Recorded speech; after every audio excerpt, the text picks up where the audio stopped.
موضوع مسلسل كاتم اللي طلعت بيه، اللي انعرض باحدى القنوات العراقيه، كنتي تعرفين بكل التفاصيل اللي تخص الدور، ومع ذلك قبلتي. بس بعدها من شفتي الهجمه اللي صارت عليه، ايش قلتي؟ ان انا ما كنت اعرف.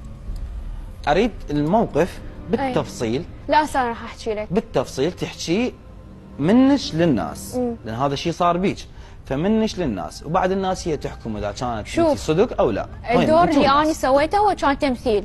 اوكي. هذا الدور كان موجود، انا كنت ادري بيه عادي، بس كان اكو ادوار ثانيه المفروض احنا نصورها ما صورناها.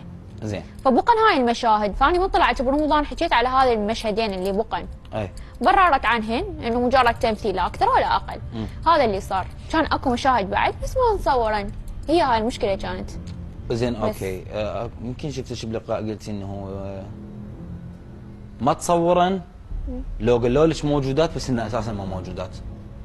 لا ما تصورن، قالوا لي يعني اكو مشاهد، اكو مشاهد بعد، لكن هي المشاهد ما تصورن. وزين ليش ما تصورت؟ انت اكيد ممثله هذا الدور يخصك، فاكيد سالتي. اي ما ليش ما تصورت؟ يعني اسباب خاصه بيهم. اي.